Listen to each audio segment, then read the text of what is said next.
In this video, we will discuss about the 4 ways of maintaining high ethical standards.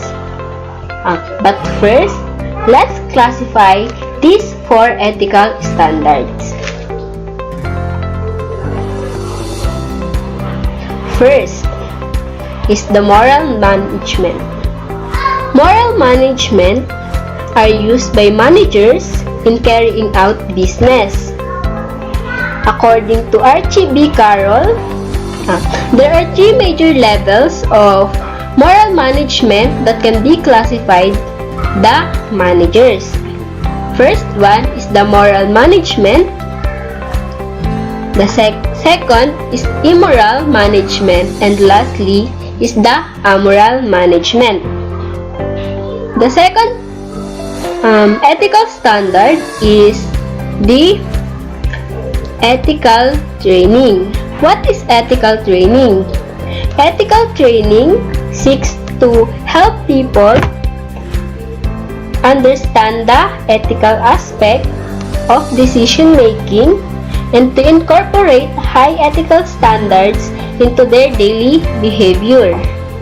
The third ethical standard is Code of Ethical Conduct. What is Code of Ethical Conduct? Ethical Code of Conduct are formal statement of organization's value and ethical principles that set expectation for behavior. And lastly is the whistleblower protection. Who is the whistleblower? Whistleblower are the person who express secretive information or activity within a private or public organizations that is deemed illegal, unethical, or not correct. And now, what is whistleblower protection? Whistleblower protection, it is an act of protection to the people who blow the whistle with wrongdoings, unethical, breaches, and fraud.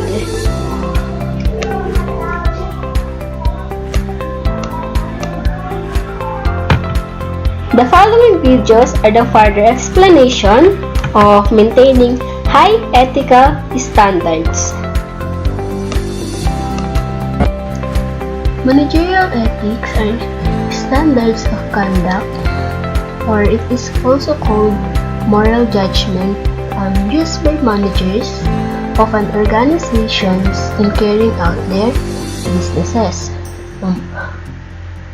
According to Archie B. Carroll, there are 3 major levels of moral judgment that characterize managers. First, moral management. Second, immoral management, and amoral management. First, we will tackle about moral managers or moral management. Moral management is strive to follow the ethical principles and precepts.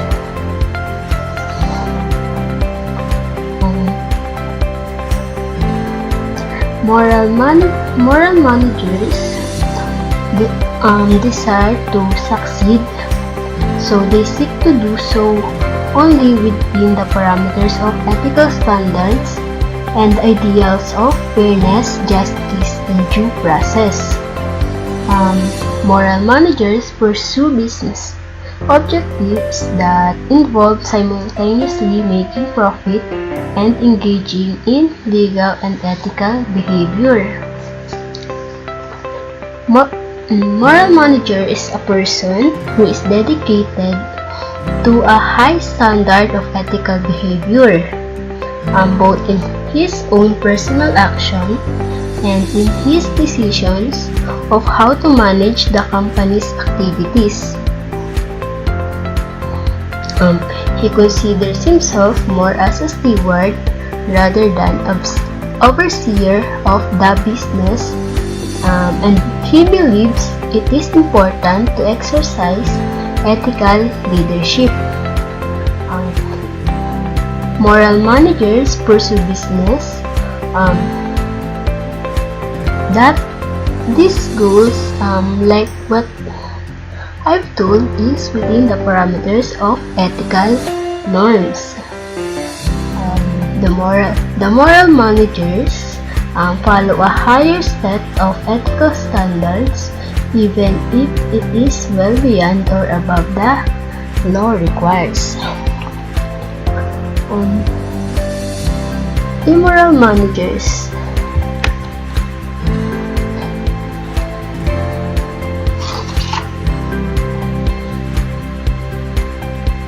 Immoral managers, they are not only lack in ethical principle but also act oppositely to ethical behavior. Immoral managers has no regard for ethical standard in business. They are the type that not pay any attention to ethical principle in making business decisions, and most often also in his personal conduct. Immoral managers is willing to short-circuit legal and regulatory requirements if he thinks he can escape detection. They are an example of self-serving greed, where they are willing to do almost anything to achieve their personal goals and the interests of their company as long as they believe they can get away with it. And lastly is amoral manager. Amoral manager is neither moral or immoral, but rather ignores the ethical consideration.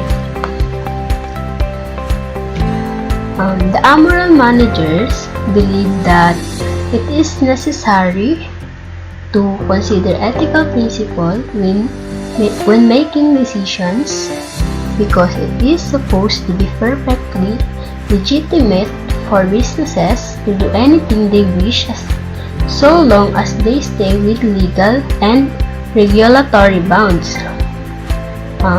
Amoral managers, there are two types of amoral managers, intentional and unintentional.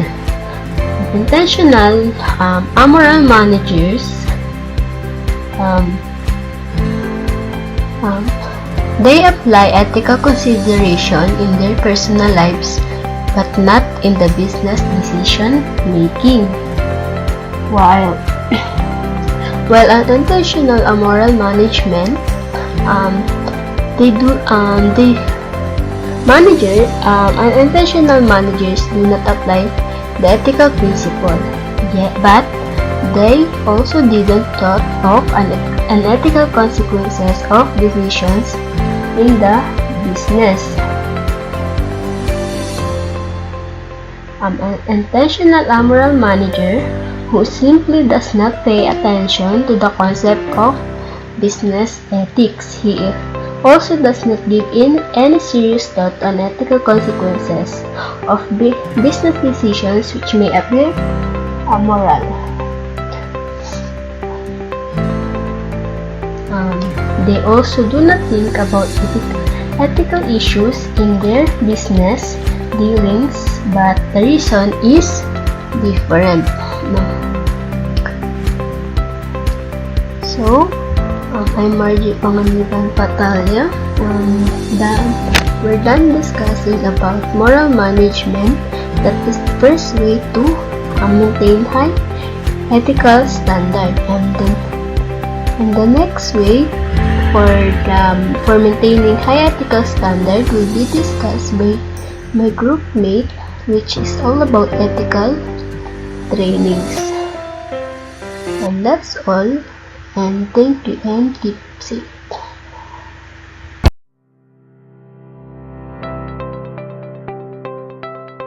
Ethics training is one way to try to instill ethical behavior in an organization.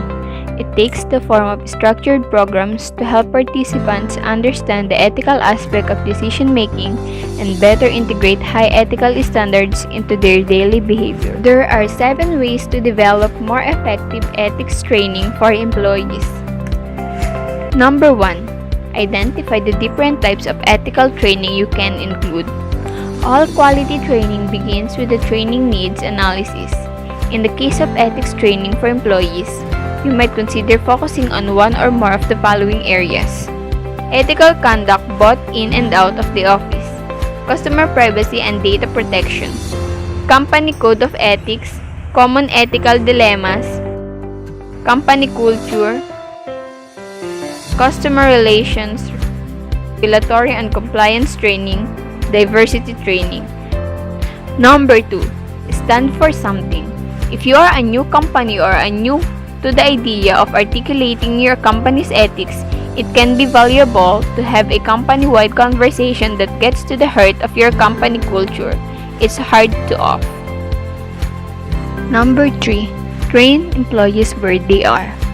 You know what your employees need, and it's not a monthly lecture on how to be a good person.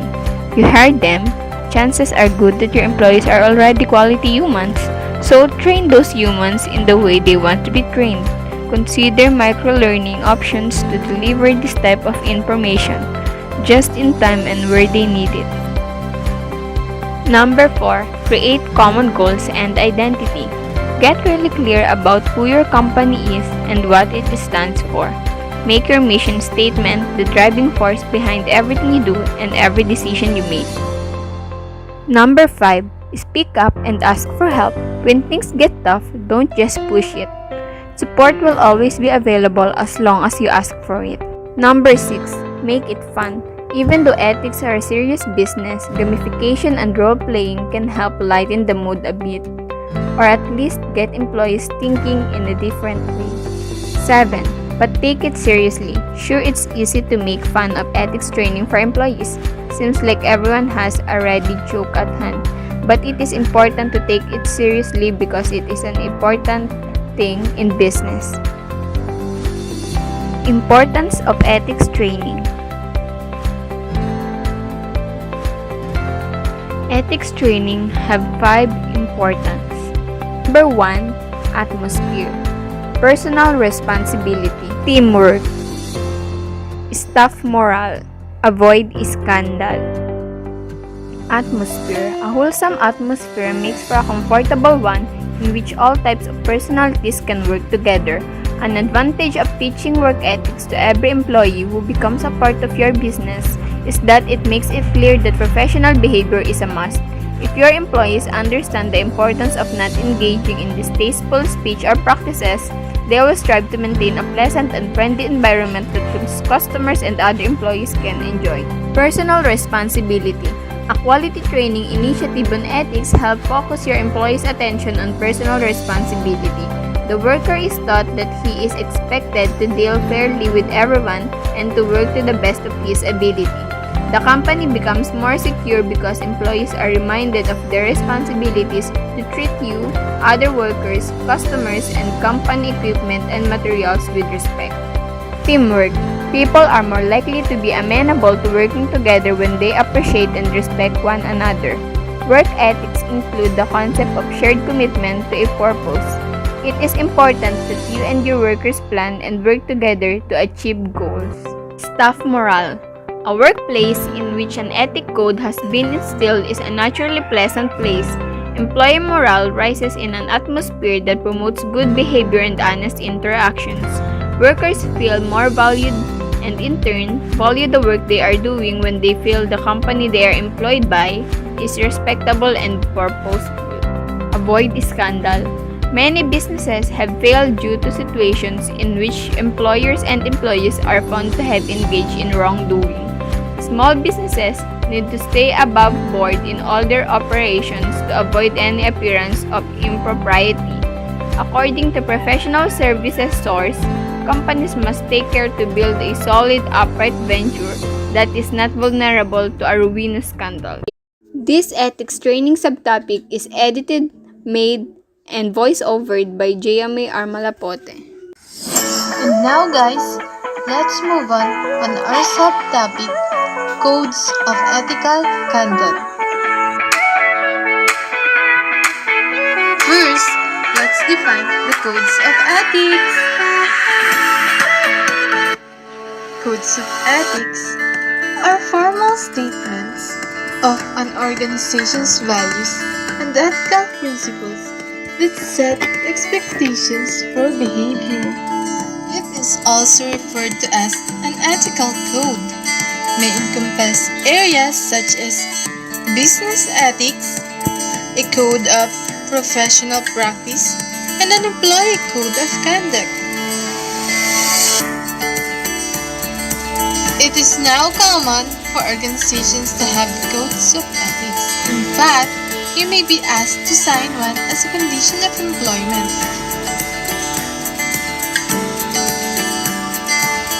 Ethics codes typically address organizational citizenship, illegal or improper acts, and relationships with co-workers and customers. Specific guidelines are often set for bribes and kickbacks, political contributions, honesty of books or records, and confidentiality of corporate information. And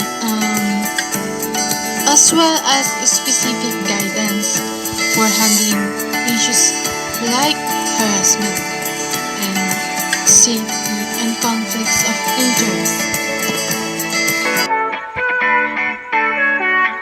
So now guys, get the meaning of codes of ethics?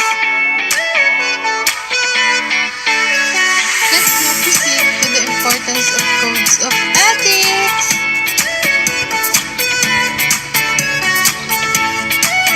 Number 1. Importance of codes of ethics. Clearly lays out the rules for behavior and provides the groundwork for a preemptive warning. Number 2. It gives direction for the company and pathway to meet the organization's ethical responsibilities to its stakeholders, customers, employees, suppliers, strategic partners, and so on. Number 3. It can improve decision making at a business and make it easier for employees to be autonomous. Number 4. And lastly, a formal, well-communicated code of ethics can also help to protect a company's reputation and legal standing in the event of a breach of ethics by an individual employee. Overall, having codes of ethical conduct in a workplace provides staff with clear standards and expectations of how to do their job. So guys, this is Ana J. Talan, and coming up next, the whistleblower protection. Okay, now let's move on to our next topic, whistleblower protection. The public has become fed up with corporate wrongdoing and top executives skirting responsibility for their unethical, sometimes fraudulent actions. First, what is whistleblower? Whistleblower is a person who publicly reveals a concealed misconduct or a commission or attempted commission of a crime by a person, employer, employee, or an agency, whether of a public or private entity, provided, however, that said person has not participated or has refused to participate in the misconduct or the violation or attempted violation of law. It is also a person who exposes secretive information or activity within a private or public organization that is deemed illegal, unethical, or not correct. So the question is, how do organizations encourage whistleblower, that is to an authority within the organization, to preclude external whistleblowing and the resulting damage to an organization? There are objectives of whistleblowing. First, to encourage employees to bring ethical and legal violations they are aware of to an internal authority so that action can be taken immediately to resolve the problem. Second, to minimize the organization's exposure to the damage that can occur when employees circumvent internal mechanisms. And the last is to let employees know the organization is serious about adherence to codes of conduct. There are common barriers to whistleblowing. First, a lack of trust in the internal system. Second, unwillingness of employees to be snitches. Third, misguided union solidarity. Next, belief that management is not held to the same standard. Next, fear of retaliation. And the last is fear of alienation from peers. Do would-be whistleblowers always have altruistic motives? Of course not. A whistleblower may be retaliating against a supervisor with false accusations. It may encourage a whistleblower to come forward in the hope of qualifying for a monetary award. What if whistleblowers participated in very actions they are now exposing, perhaps as a means of escaping the consequences of their participation? What if there is a reason to suspect a whistleblower is targeting a specific employee because of his or her race, gender, or ethnicity? These are just a few of the issues to be considered in creating a whistleblowing culture. There are factors to consider when determining whether whistleblowing is appropriate. First, make sure you have a valid case. Whistleblowing is only meant for reporting criminal offenses, regulatory breaches, health and safety including environmental breaches or cover-ups. If you're reporting any of these, then you will be protected by law. Anything else is out of scope. If you're thinking that it might be too late to report a concern, be assured that you can raise it at any time. Whether it's about an incident that happened in the past, is happening now, or you believe will happen in the near future. Second, make sure you're reporting the kind of concerns. Your company's whistleblowing channels shouldn't be used as an outlet to air grievances or make false reports. If you have a complaint about your manager or colleague, your workload, a third party, or some other issue, it's covered by your grievance procedures, so raise it with your manager or HR instead. Ultimately, personal grievances are not covered by whistleblowing law unless particular case is in the public interest. Third, check the approved channel. Your company handbook should explain how to make a report and to whom. In most cases, your first port of call will be your manager, but you may also be encouraged to report the HR, compliance, legal, senior management, or the board via a whistleblowing helpline, website, or email, or to an independent third party. Going straight to the media or putting it online may undermine the message and damage your reputation.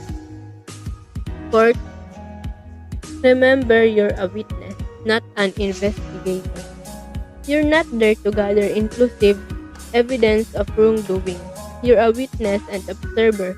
Also, don't delay because you want to gather the extra evidence. You may just tip off the suspect and thwart the entire investigation. If escalate your concerns to others if needed.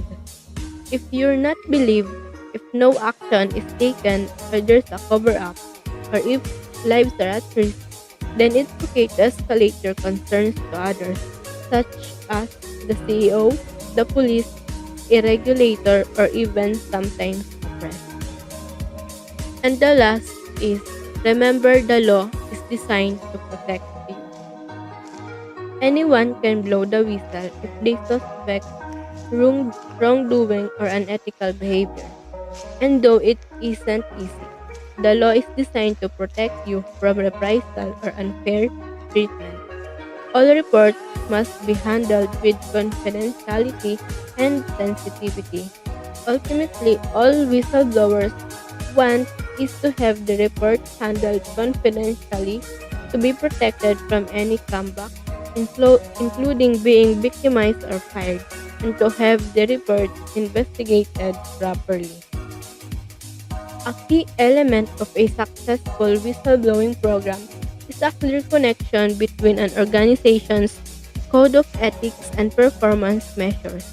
For example, in the performance review process, employees can be held accountable not only for meeting their goals and objectives, but also for doing so in accordance with the stated values or business standards of the company. In the end, a successful whistleblowing program depends on having the right leaders in place. An organization takes its cues from quality of leadership and commitment to ethical values. Top management, starting with the CEO, should demonstrate a strong commitment to encouraging whistleblowing. This message must be communicated by line managers at all levels, who are trained continuously in creating an open door policy regarding employee complaints. And whistleblower protection. It is a protection to the people who blow the whistle. In the Philippines, there is an act, Whistleblower Protection Act of 2009. Senate SB number 3533, introduced by Senator Richard Gordon, chairman and members of the Committee on Accountability of Public Officers and Investigations.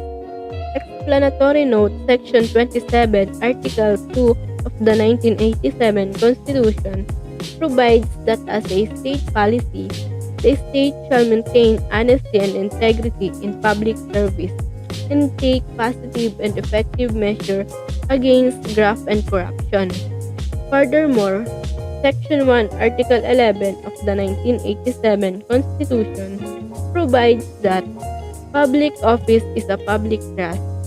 Public officers and employees must at all times be accountable to the people, serve them with utmost responsibility, integrity, loyalty, and efficiency, act with patriotism and justice, and lead modest life. It is the intent of this bill to encourage citizens to stand up and report alleged violations of law, improper use of governmental office, gross waste of funds, or any other abuse or gross neglect of duty on the part of an agency, public officer or employee, and private entity. Furthermore, by protecting citizens who disclose wrongdoing from retaliatory acts, we hereby strengthen accountability and reduce corruption in the public and private sectors. Hence, in the best interest of the Republic, the immediate approval of this bill is urgently sought. 14th Congress of the Republic of the Philippines, 3rd Regular Session, Senate, SB number 30, introduced by Senator Richard Gordon, Chairman and members of the Committee on Accountability of Public Officers and Investigations, an act providing for whistleblower bill of rights, be it enacted by the Senate and the House of Representatives of the Philippines in Congress assembled. This act shall be known as the Whistleblower Protection Act of 2009. That's all. And these are the references and things.